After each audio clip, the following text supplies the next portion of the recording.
Good evening, everyone. I'm Linda Ayers. Welcome to Tuesday Talks DC, brought to you by the Cleveland and Woodley Park Village, Cleveland Park Main Street, Woodley Park Main Street, and the DC Public Library. I hope you'll join in the conversation tonight by posting your comments and questions at any time using the chat function on your screen. After tonight's presentation, Pat Whitty from the Village will moderate a Q&A session. And tonight's topic is Beyond Crises, Overcoming Linguistic and Cultural Inequities in Communities and Classrooms. It's the title of the latest book by Dr. Margarita Calderon, which she co-authored with Debbie Zakarian and Margot Gottlieb, and it's her 15th book. Margarita Calderon is Professor Emerita and Senior Research Scientist at Johns Hopkins University. Her research and development projects have focused on quality instruction for multilingual learners and English learners. And they've been funded by the Department of Education, Labor Department, National Institutes of Health, and the Carnegie Corporation of New York. She'll be talking tonight with Amy Henderson, Historian Emerita at the National Portrait Gallery. While at the gallery, Amy curated exhibitions and wrote books on broadcasting, Broadway, Hollywood, and dance. She continues to write essays and reviews, most notably for Arts Magazine. Both of them live in the Kennedy Warren, and I'd like to welcome Margarita Calderon and Amy Henderson. Thank you, Linda, and welcome everyone, welcome. Margarita, your book, Beyond Crises, describes the new method you've invented to teach English around the world. But before we hear how this works, tell us how you invented yourself. What are the key steps in your own life story that led you to the point where you were inspired to invent this method? Thank you, Amy, and thank you, Linda, and everyone. Well, to tell you the truth, I come from a long line of educators. My grandparents, my parents, aunt, uncle, they were either teachers, principals, university professors, administrators. So there was no escaping. Now, education is in my blood. And so I was interested in education from, I don't know, 3 years old, I think. But the thing that really launched me on this trajectory was that, we were all living in Juarez, Mexico, and I started going to high school in El Paso. So I would cross the border every day. In those days, it was very easy to go to high school. And that's where I started thinking, it's interesting how we learn a second language. And I really want to pursue that. So after I finished my high school, I went to the University of Texas to major in English, French, and everything I could find. But my high school asked me to come back and teach English as a second language. So I started a master's in linguistics. And I remember whatever I was learning in my linguistics classes, I would go back and apply to my poor darling students. and so it was a very collaborative endeavor in trying to figure out, okay, what works best?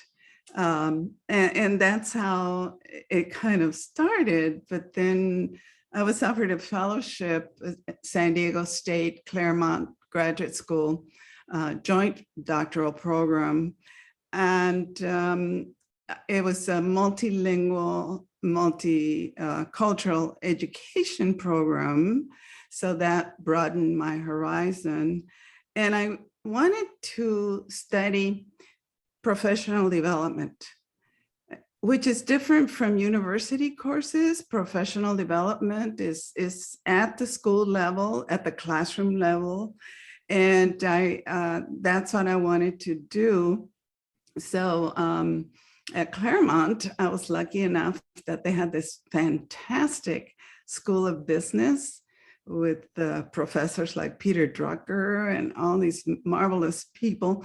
So I decided to take organizational development course as well as my regular courses. And that did it for me. It gave me this broad perspective that it takes more than an ESL teacher and English as a second language teacher, English development. It has to be a whole school approach, a whole district approach. And in some cases, the whole state becomes involved in making sure that there are no linguistic and cultural inequities. Well, that fits right into what the first part of your book, Beyond Crises, is about, which is communities. So your approach really does focus on the collaboration among students, teachers, parents, administrators. It is a community involvement. Can you talk to us about how that really works? And does it really work? Are there examples of how it's worked? Mm-hmm. Well, and certainly part of this in a hot topic today is how involved are parents in their children's education? Education. And as you can see, I pulled up a PowerPoint and I'd like to share some of those examples with you and go over some of these different pieces. And so, we start out by having everyone imagine what the community can accomplish, especially now beyond crises. We need to move forward. And this is an opportunity. It's an opportunity to change what hasn't worked in the past, since we have to change anyway, right? Everything has to change. Hybrid, a virtual instruction, back in person, and then back to in person. So we're going back and forth, trying to figure what is happening in the world today. So we might as well take advantage of this and begin to imagine and enact the kind of school, the kind of community that has worked for several schools, which I'll share later. But one of those things, as you emphasized, is collaboration among educators, families, and communities. We need to get the families involved, but at a deeper level, not just the potlucks and the typical thing that happens between families and schools, but rather a real part of everything that goes on in the school.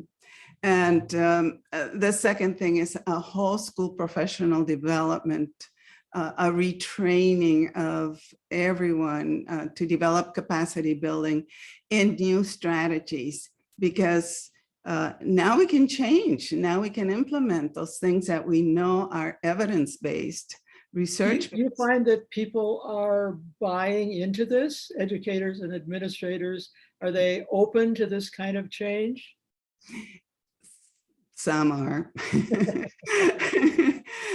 The enlightened ones are. That's what I always say. They are, and it doesn't take long for them to begin to see that it is a way of being now, and that at the classroom level, it's important to integrate language, reading comprehension, the social emotional skills that students need into all the subjects, into math, algebra, science, biology, into all the subjects. Those are also in dire need of new changes. So I'll share some examples with you. I was going to ask. Thank you. First of all, just to reiterate that we have a new ecosystem. Of course, it's just like trees, right? Schools are like trees. We know that they communicate themselves. they talk to each other under the ground, but they communicate, don't they? And they need sun and air and light, just like family, classroom, school district communities. They need to talk to each other, and they need all that nurturing nourishment that we can afford. Because in the past, and still in some schools, those that are still not convinced, see the English learners, multilingual learners, all the other students, special education, African American, immigrants, they see them as broken pieces, something that has to be fixed, instead of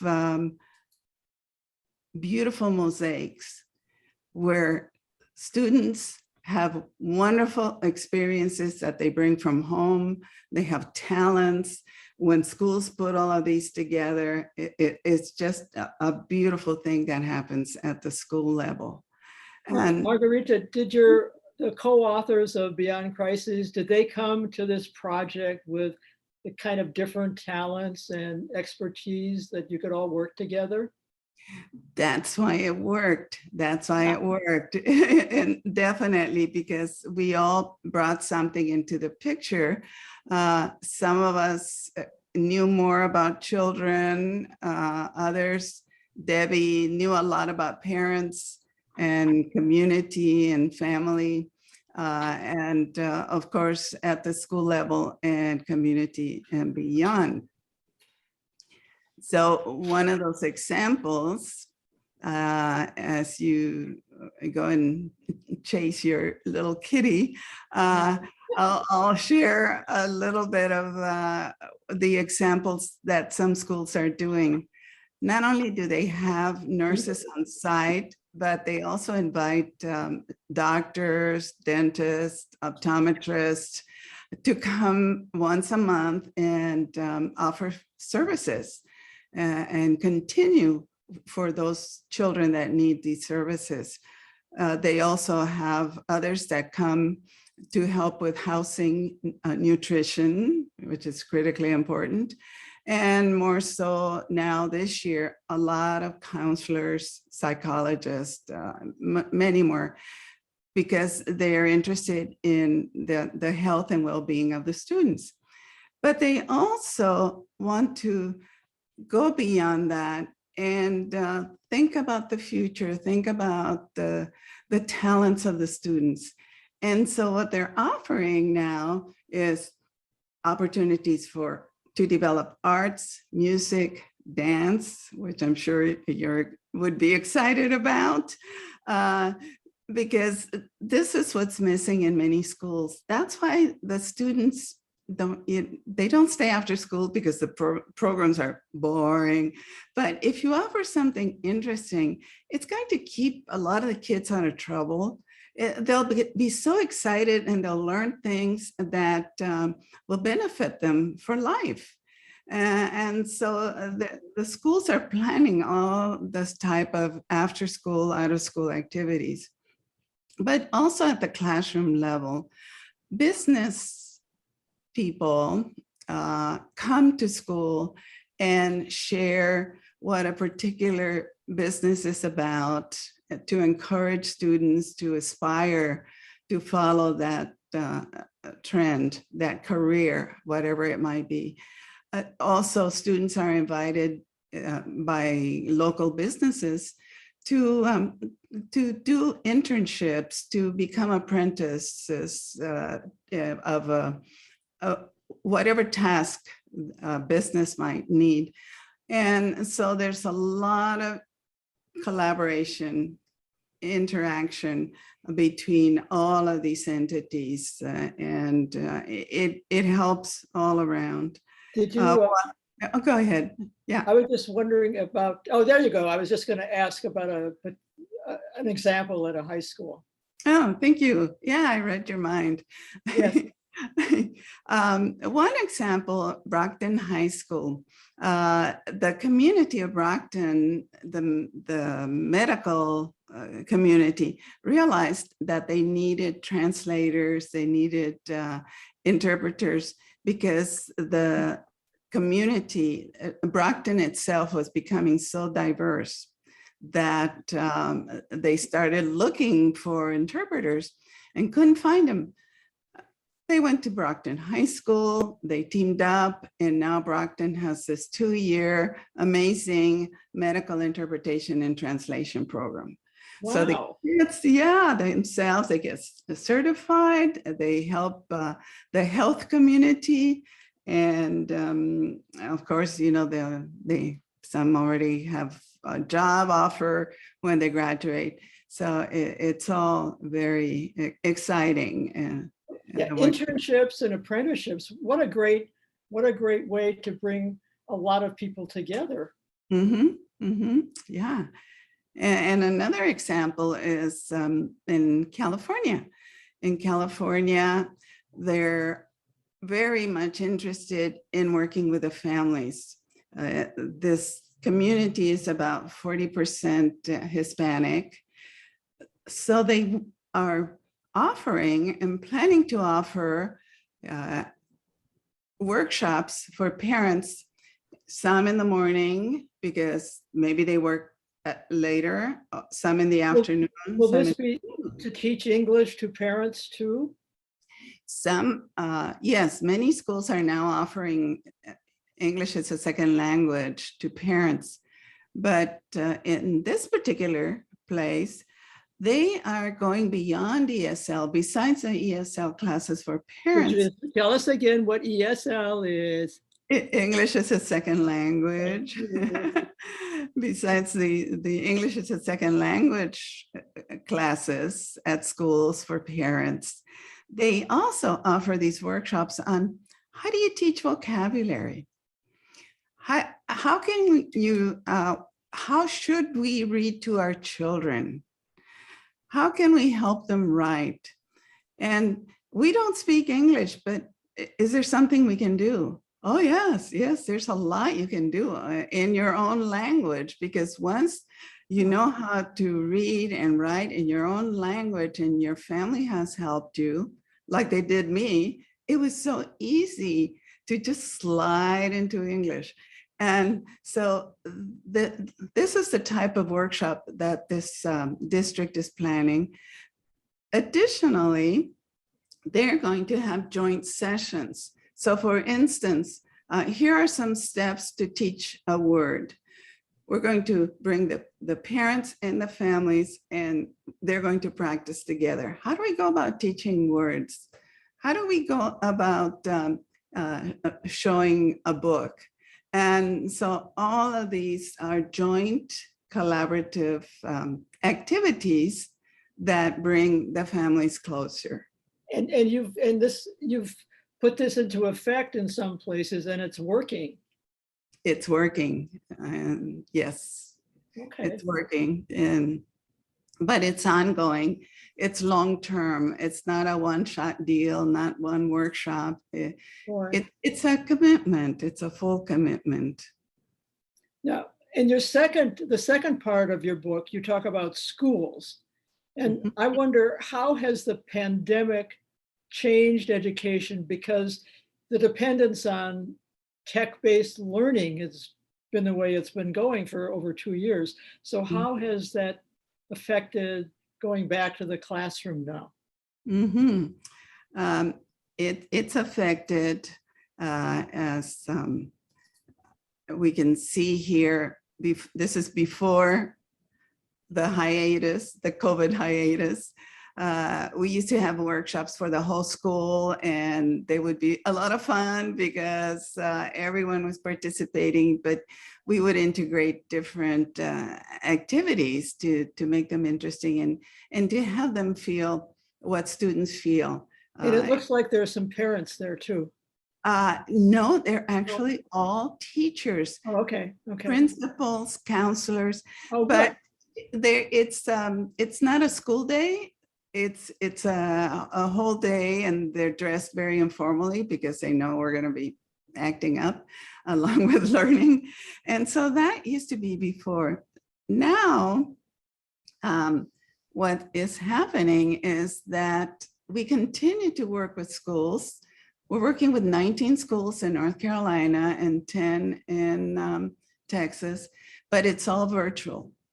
And they like this because they don't have to hire substitutes to pull the teachers out. We do this just 1 hour after school 1 week, 1 hour after school the next. And we even coach the teachers. We spend all day, several of my coaches and I spend all day visiting classrooms and then giving them feedback. 15-minute observation, 15-minute feedback. And it sustains all of these new practices. Coaching. So do teachers respond positively to this? Mm-hmm. Because it's working? Because it's working. They see that it's working, and they're very committed. They're very committed, but they also know that they are being supported by their administrators.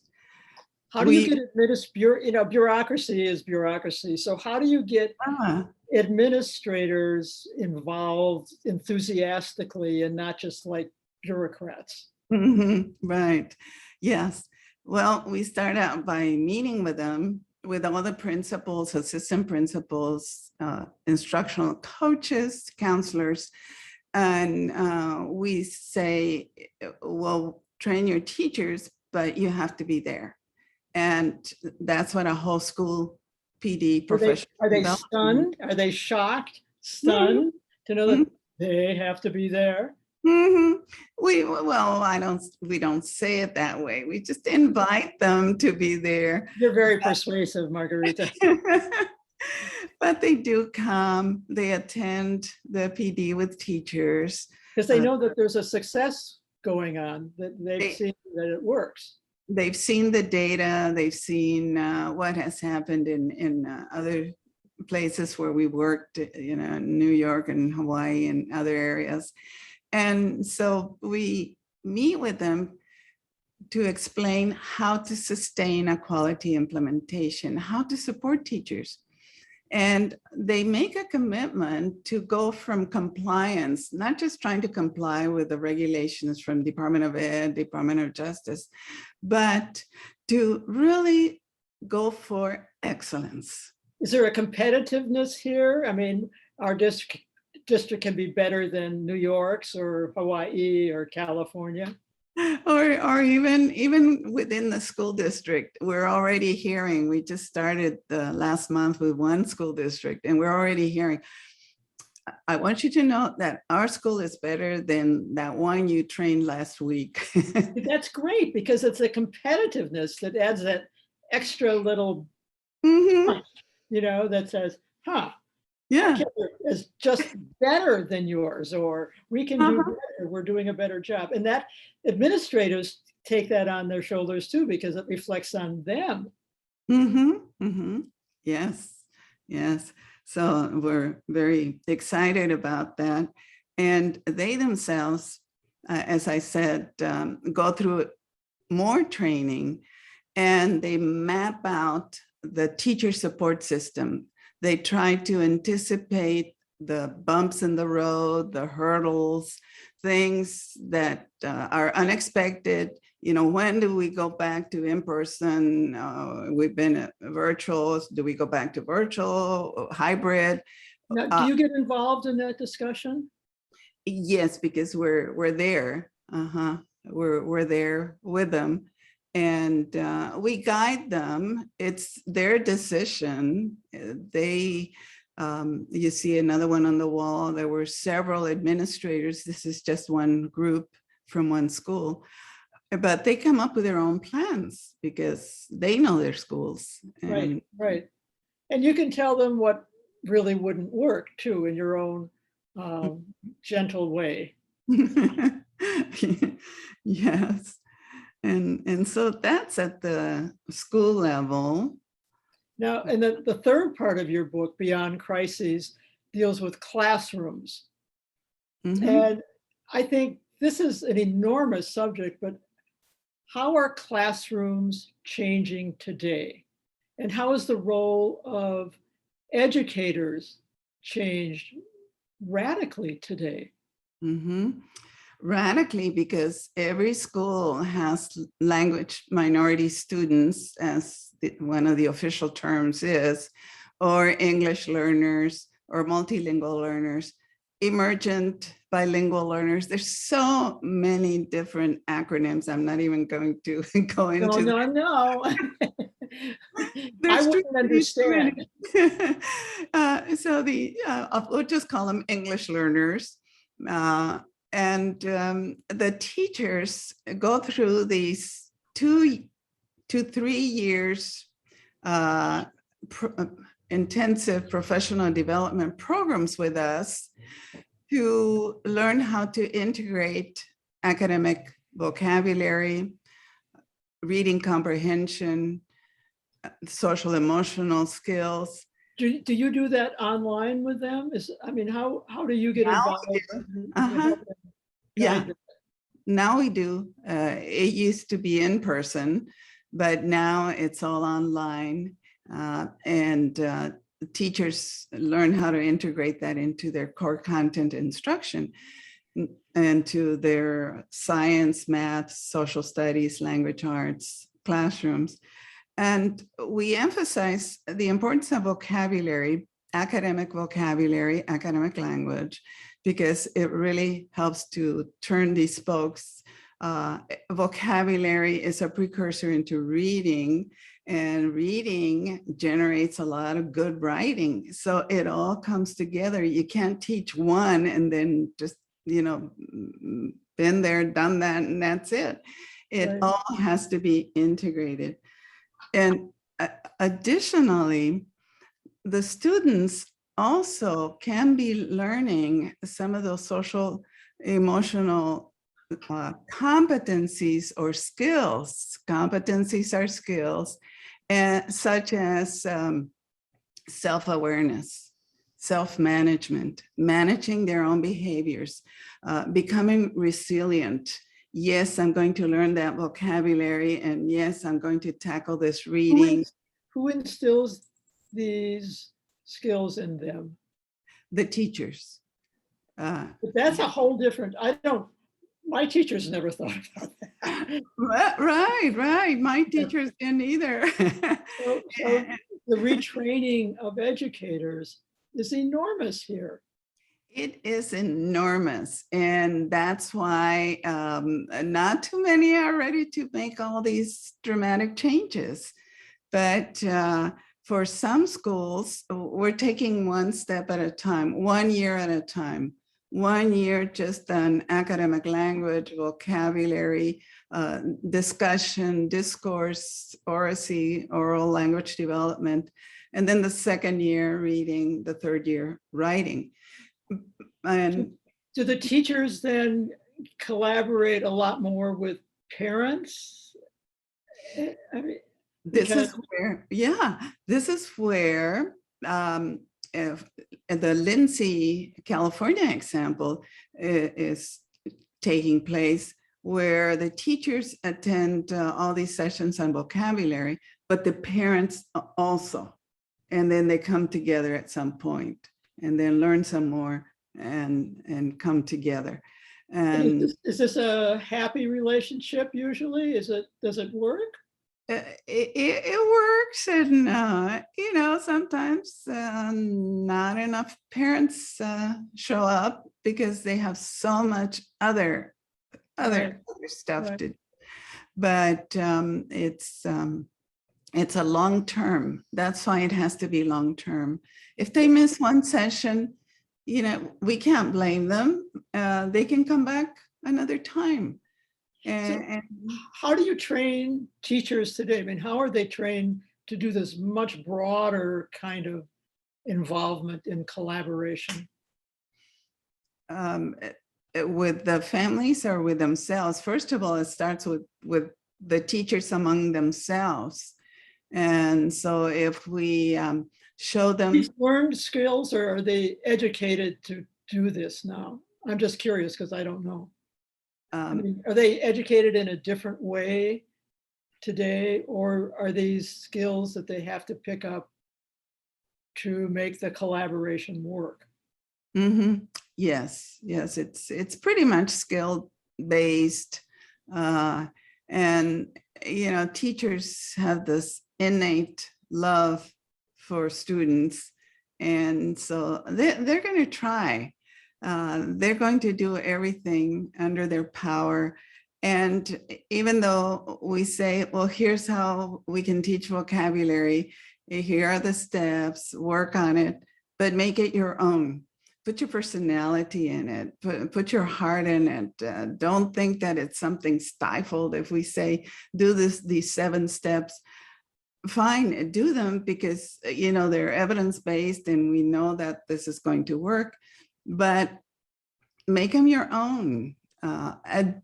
Adapt and adjust them to the students in your classroom. And do they encourage corporations and businesses to come in and meet with students? Because some businesses today are looking for multilingual employees. Correct. Yes, yes.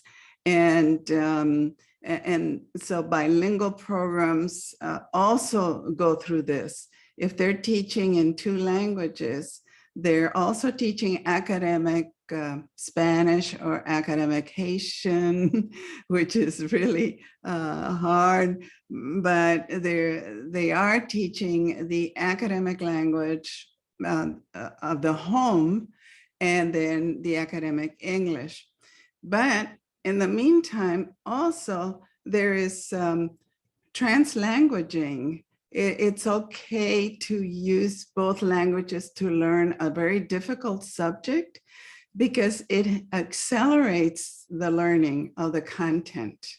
In my days, they used to say, no, you either speak Spanish or you either speak English, but you can't mix, or you can't do translanguaging. Well, it's different now, even that, because that's one way of retaining information. Right. And that's what we want the students to learn, the subjects. And we want them to be bilingual and biliterate. And that's why it's important to have reading and writing in both languages. That's what the business sector wants. Are there some big business corporations, particularly, that have made an effort to hire bilingual people?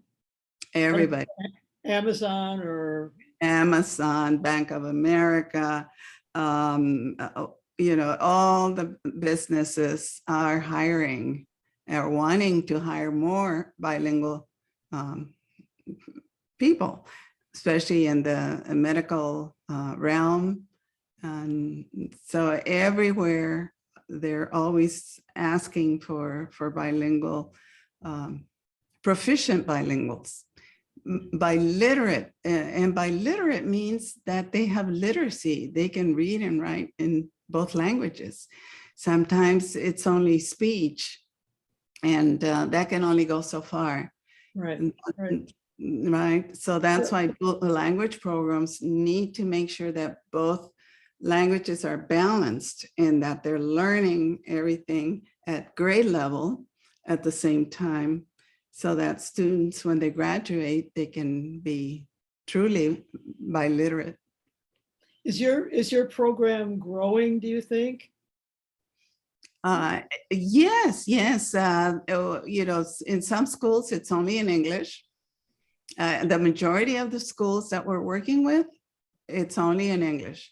These are mainstream general education teachers, and they're teaching in English. There's a few bilingual schools that we work with, but just a few, only in New York and in Texas. But right now, and recently, it's only been whole school approaches for teaching English.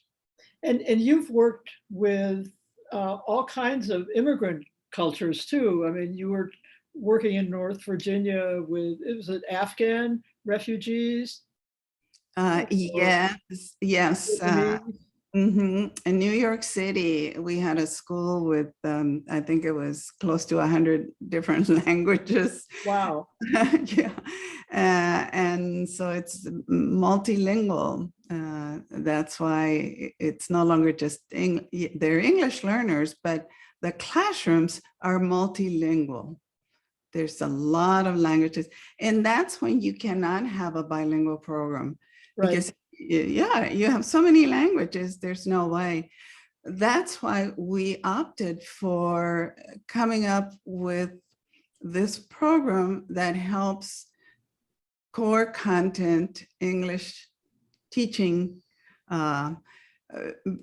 become more effective in whatever subject, math, science, social studies, at whatever grade level, because it's becoming more difficult now that Afghanistanis are coming in, Haitians. Ukrainian refugees now.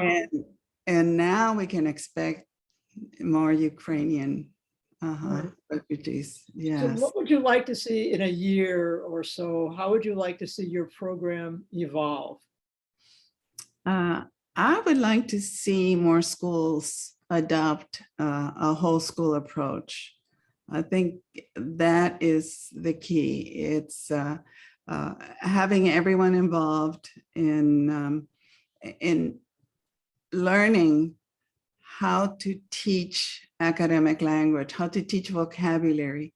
Because even, I don't know if you've read some of the headlines or some of the online sources like Education Week and all of those, but everyone is talking about how so many students lost a lot of language development these past 2 years.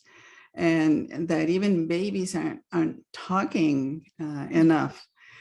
So every child, every student needs to go back and pick up some more language.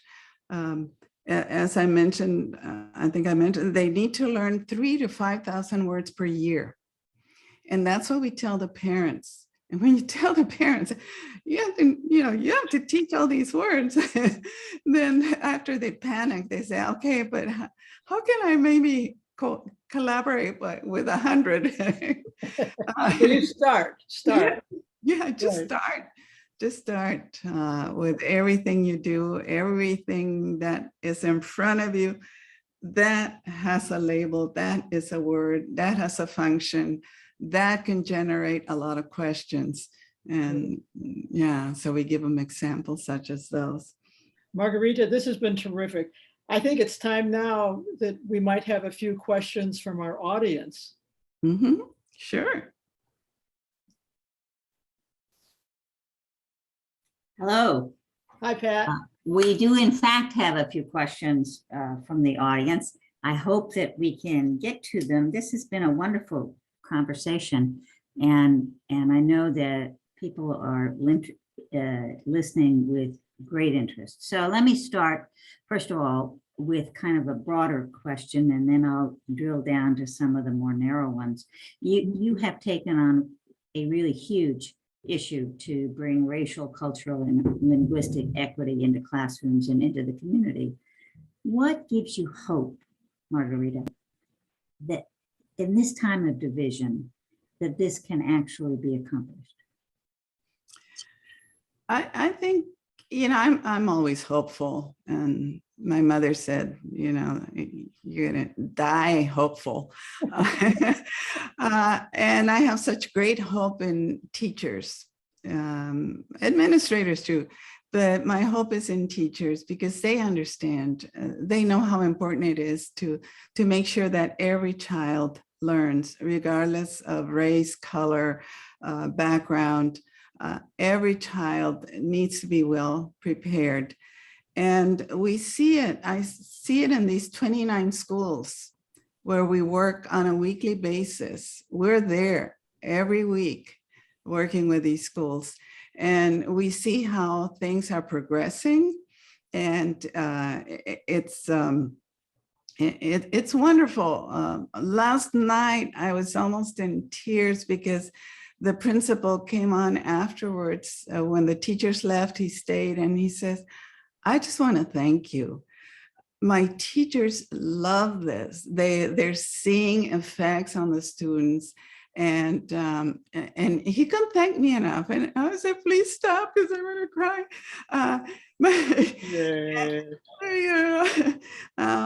And so that keeps me going, and it keeps my hope up. And I'm just going to keep trying. You know, I've been ritired for 12 years.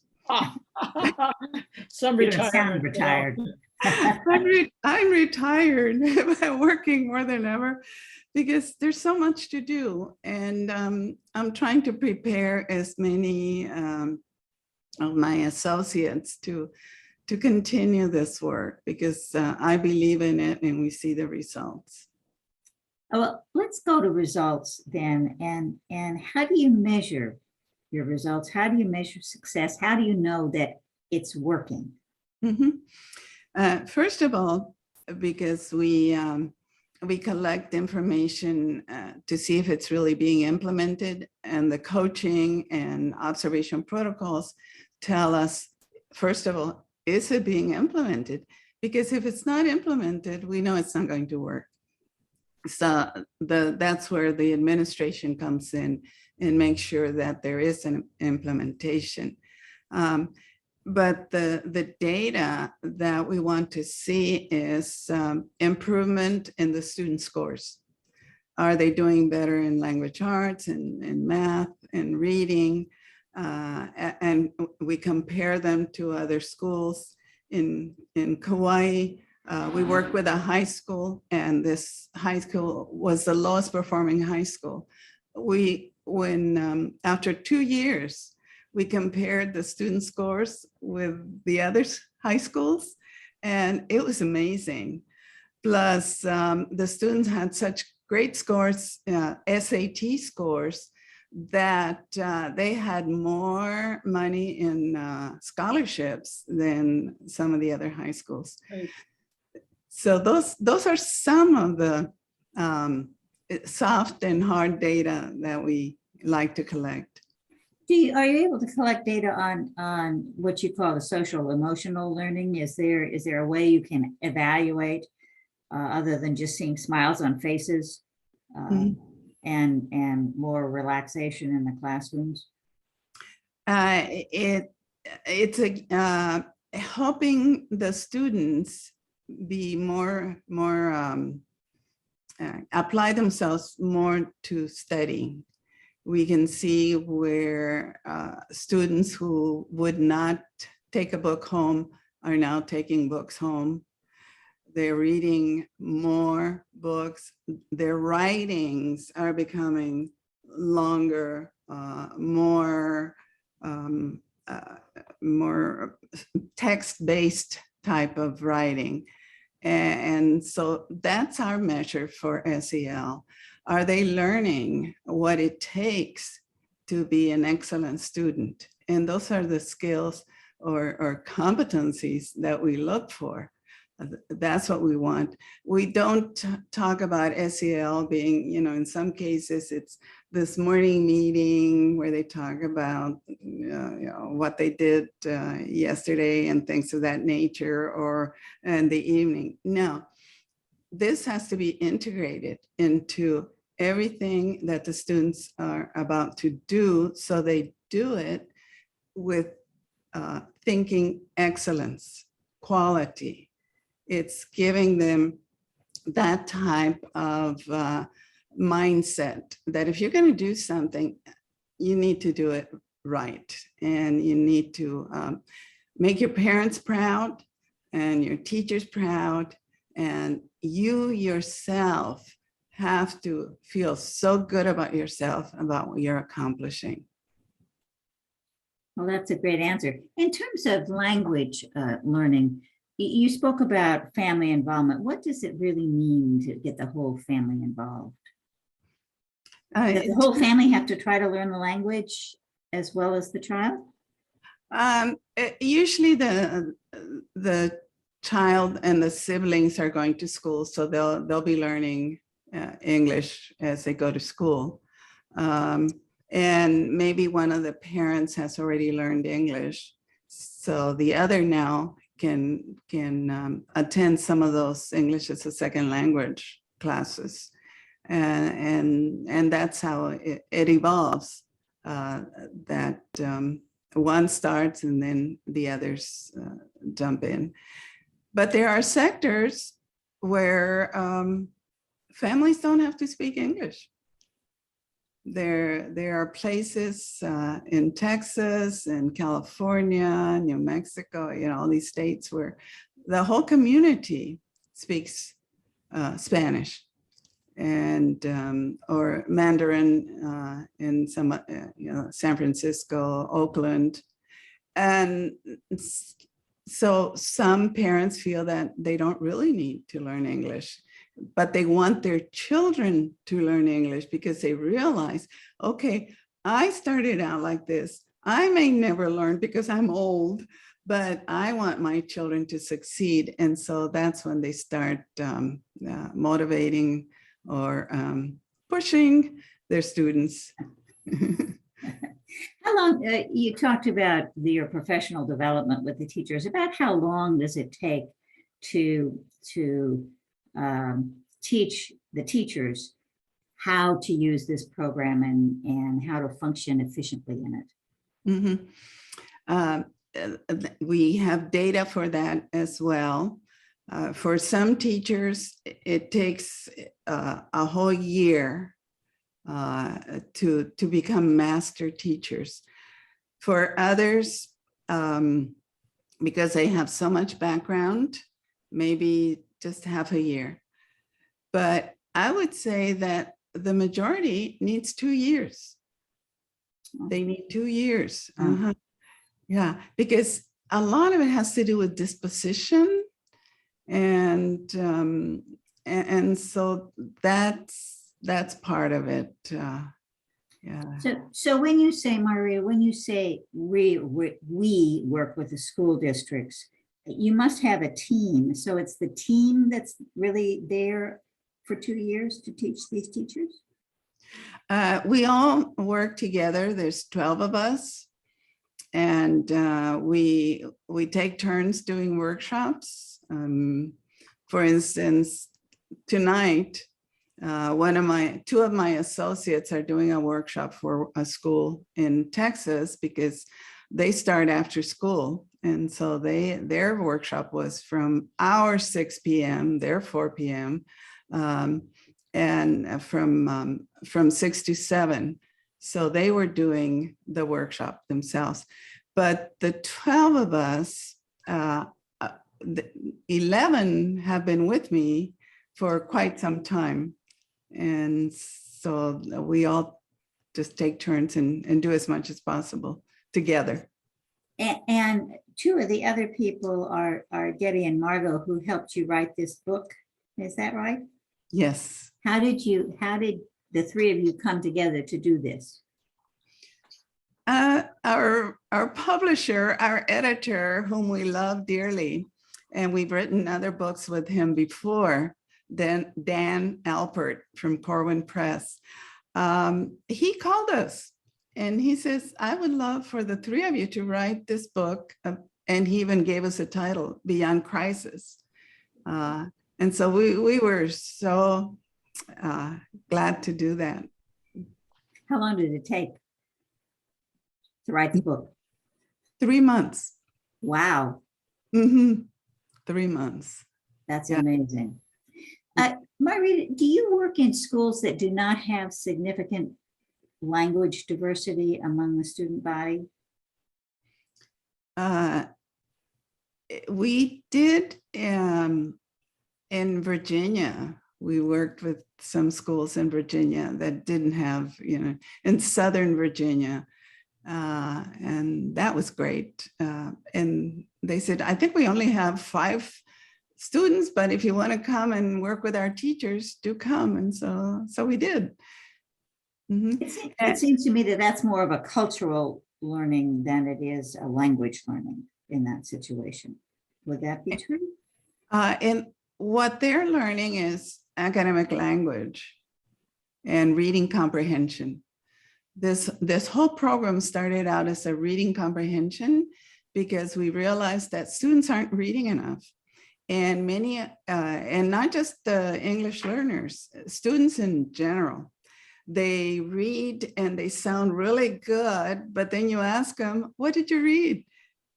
I don't know. And they sound really good. I don't know if you've experienced that with some students. And it's not, like I said, it's not just the English learners, it's your mainstream general education students who have perhaps missed out on effective reading instruction. And so that's why that particular school asked us. There's also Title I schools. These are the schools that are basically the lowest performing schools in the districts. They ask us to come because they know that the biggest problem there is reading comprehension. And in order for students to be good readers, they have to learn a lot of vocabulary, a lot of words. Yeah. Right. So how would a multilingual approach work in say, a math class where the teacher only speaks English? With these strategies that we teach them, they learn how to identify words that English learners are going to have problems with. And then they pre-teach them at the beginning of class for 10 minutes. They'll pre-teach 5 words.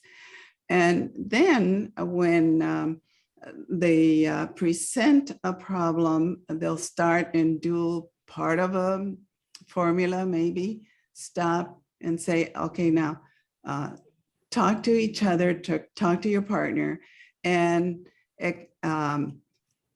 teach each other exactly what I just said. So this helps not just the English learner to really clarify and figure out what maybe he or she misunderstood, but it helps other students as well to do the same, to understand algebra. So many students have problems with algebra and not just the English learners. And so teachers, we're teaching teachers certain strategies and techniques that will help all the students. And you have students teaching each other then too, speaking to each other, right? They're reiterating everything that the teacher said, and that helps them. It helps them tremendously, because if they can verbalize it, that means they're understanding it. So would you deliberately, in a situation like that, team a pair, if you will, an English learner with a native English speaker? Yes. In order to enhance that interaction? Mm-hmm. Yes. Okay. Yeah. And what are some of the ways that you get parents to come to the workshops and be involved and motivated? What do you dangle things in front of them and say, this is, you're going to get a glass of apple juice? No, I think their children themselves convince them, because they'll tell them, we're learning these new methods and they're really interesting, and now they want you to come and learn them so you can teach them to us. And so the children themselves do a lot of that convincing, or the schools sometimes will give them stipends. They give teacher stipends, so they'll give parents stipends as well. Or Amazon coupons or something. That's cool. You mentioned bringing in other disciplines from the community, whether they're healthcare workers or sports figures or business people. Where have you had the most success in terms of identifying third parties to bring in? Are you more likely to get people from the healthcare community or the business community? Yeah, it varies according to the community. if there's a healthcare system there that's very prominent, then that's probably the ones that are more likely to come. But if not, then the business sector, the Amazons and Walmarts and you know, banks, up and down the ladder of job descriptions. Those are the ones. But the schools have to reach out to them. And in some cases, the business will pay their workers to go to the schools. They'll give them a day off and pay them to go to the schools and work with schools. So you're finding that people are coming in on a regular basis. It's not just a one-shot appearance to explain what the banking system is. It's a continued repetitive visit. And in some cases, that's where the apprenticeship for the older students come into play. And Yeah, that's terrific. And about how long, if you had a brand new student who had no English, and let's break this down a little bit further and say, compare a 6-year-old student with no English and a 12-year-old student with no English. About how long does it take for them to become proficient? The 6-year-old will probably start talking a lot sooner. And then depending on the type of instruction that that student has for reading, are they being taught to read by doing everything that reading entails, decoding, phonemic awareness, phonological awareness, vocabulary, et cetera, et cetera? Are they receiving that type of reading instruction? And if so, that student will accelerate and be fluent, pass 3rd grade and 4th grade exams, like we experienced in El Paso. And so it's doable. At the middle school or 12-year-olds, they, depending on how much education they've had, the students that came from Africa, from the Middle East, and had been out of school for 4 years or more, are going to have a lot more trouble becoming fluent in English, because they may not even have the reading skills nor the academic language in their primary language. They haven't gone to school. So these students are called SIFE, students with interrupted formal education. And they need special assistance, summer school programs, before school programs. They just need extra development. Others who come and are well educated, like someone I know who had parents that were educators, they can learn in half a year. Then, yeah, it just depends. It depends. And it depends on the instruction that the students are receiving in the schools as well. Yeah. Based on what you see, we only have time for like one more question, but do you think there's more acceptance of diversity in the schools today than maybe 10 or 20 years ago? I do. I do. Well, that's heartening. I do have one other question that one of our listeners commented on what awesome strategies you have provided here. And this member of the audience asked, what is the best way to follow Dr. Calderon's work? If we wanted to be kept up to date on what you're doing and how you're doing it, how would we do that? Oh, how sweet. Well, let me, I just happen to have my information here. I brought all these slides in case we had 5 hours, but we don't. So I have my colleagues here, Debbie and Margot, but this is where you can reach me, my email, and then on Twitter, you can follow me on Twitter as well. I do have a website, and everything, you know, rotates around that. It's called Excel, and that's where there's a lot of information stored in there. But I think going to the Twitter space, and that will lead to other sources. So thank you. Thank you. Thank you. I think that we have no more time, so I'm going to just say thank you a million times to both of you, Margarita and Amy. And I'm going to turn it back over now to Linda. Well, thank you, Pat. Thank you very much. Thank you, Pat, for that great moderating of the Q&A. And Margarita and Amy, I echo Pat's thanks for a great discussion on a topic that is really important and really timely. And we so appreciate your taking your time, sharing your expertise with the community tonight. So thank you so much. I'd also like to thank Claire Thompson, who's Assistant Director of the Village, who's been making this all run behind the scenes. That's the scariest part for me. So thank you, Claire. And thanks, as always, to the Tuesday Talk audience.